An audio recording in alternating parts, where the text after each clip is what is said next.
welcome to HOH's DEI event, the Equity Imperative. So I'll first invite Naila Qasim. Today is about moving from counting women to making sure women have a real voice, real decision-making power, and that's how representation becomes real influence, and real influence becomes real impact. Today, we'll be launching our DEI Council to make equity sustainable. This DEI Council will have clear mandate and clear roles. The job is to turn DEI from one-time initiatives into how we work, how we decide, and how we hold ourselves accountable. Here we seek to address how senior leaders shape mindsets, leadership norms, and organizational culture, so women are not just present but are influential.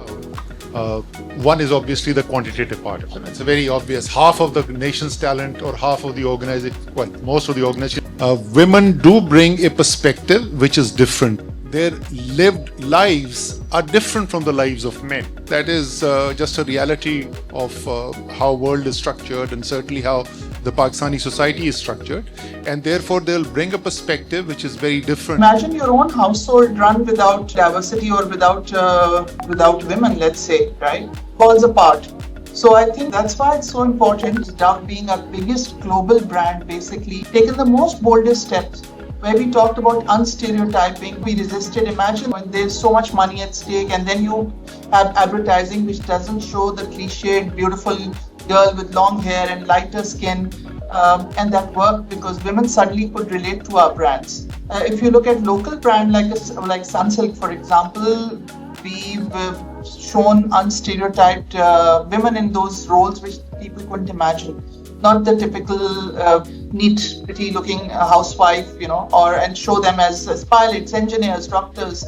So I think those little steps at that time to people may not have been able to join the dots, but actually it does. It did, and that showed up in our results very, very clearly. And today, across our organization's length and breadth, we are very clear. And why? But basically, we have grown is because it's a business case, and it didn't need to be explained to people why diversity is important.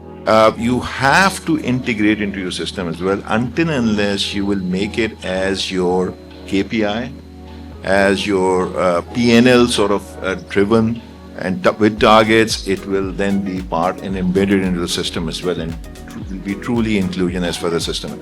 The mindset of the leadership itself and the top team is extremely important. So I think for the many years we've been working on that.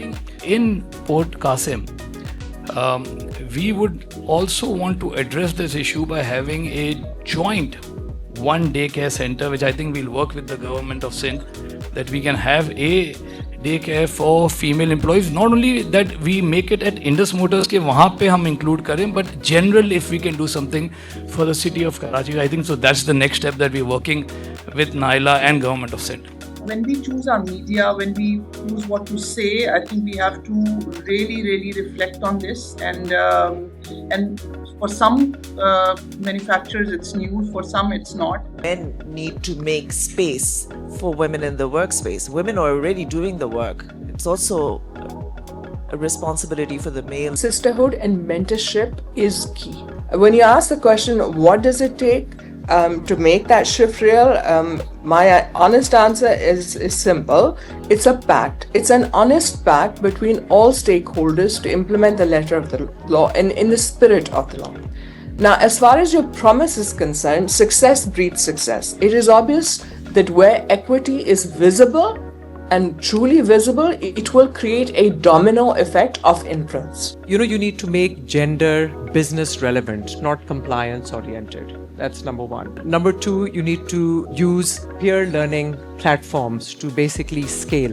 Number three, you need to support women networks and advisory, not just financing alone. They need that support and they need that network as well. And as a fourth, use local stories to actually get the corporate leaders on board, because they really give that confidence. You bring a lot more women in the workforce, you solve a lot of other issues as well, right? Which is your population issue, which is massive, right? One of the highest birth rates. You're adding like 5.5 million children to the to Pakistan every year. So within 5 years, you're adding literally another country to Pakistan. That's the scale at which we are growing. So unless you bring more women into the workforce also, you don't start addressing some of the core issues. Intent does not help you reach the goal unless you have a good design. And a flawed design at the top actually creates filters at the bottom.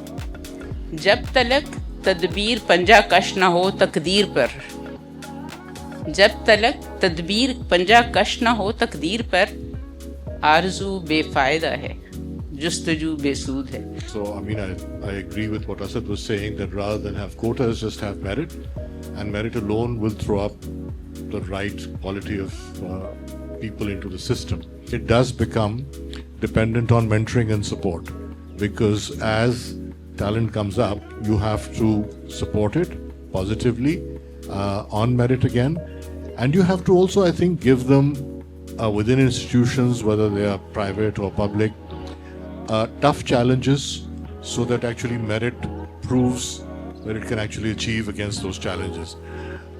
Those sort of successful implementations, if you like, or experiences are important, because then it normalizes women in the workplace. Otherwise, it is continually dependent on quotas, support, and so on. So I think mentoring, providing the right challenge to people of merit, I think those are the 2 or 3 levers which can make it happen. Where we are, why we're still where we are, and what all of you need to get further. We have to look at Bangladesh. What did they do? They brought their population down through empowering women financially. Financial inclusion, in my opinion, is the key. It gives you confidence. It gives you that voice that you need, and you can go ahead and do whatever you want. This zero tolerance policy is important. If we inculcate that no, it is not acceptable, and we will take it to the last, and we will resolve it till we get resolution and justice, I think that's the kind of cultural change that is required. It is a question of women standing up for each other as well, and for speaking up. Women need to stand up for others who are going through this through this crisis. That would be my answer. Where do corporate leaders underestimate their role to push for diversity? I think it's just them thinking that they might be the lone voice, but really they need to have the courage to stand up and to say that I think this is what is equity and this is what we need to do, and you'd be surprised that there you will find other allies in the room as well. So we brought in 5 women grid operators. They couldn't move the equipment. Physically, it was not possible. So then they came up with something, they intervened and they said, why can't we put this equipment on wheels? So they put the equipment on wheels and the women could move the equipment and put it into wherever. So these are those things which are actually socially transformative, because you completely break the mindset of what women can and cannot do. And then these are the women taking home that money into their homes. Once you give access, then I think the other big glass ceiling, sort of destroyer has to be the opportunity at the top. Well, first of all, I dismantle all glass ceilings. I do not think there should be this term glass ceiling. Take it out. It should not exist. It should not be something that deters any of you, because there is no such thing as a limit to ability, in my opinion. To bring women into this workforce, to encourage them, to promote them, to make the place safer, and to treat them like equals. Do not have them sitting on one side. Don't have them in clusters. You need to be comfortable as men with women. So that's what I would do. I would just break that ceiling now, remove it, absolutely take it out. It shouldn't be in the vocabulary. We have a lot of history to make up. This is not a switch you can flip.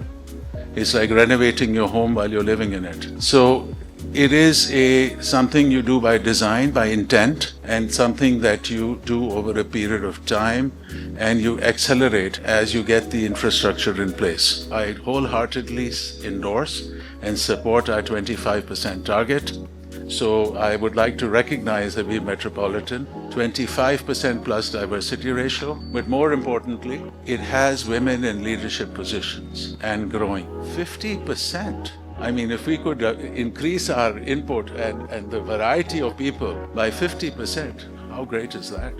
Where do we go from here? So all of us have to sort of reflect on this morning and maybe take home one item that we might implement differently. Just ask everyone to take home one item and think about it, that how could we do this a little better?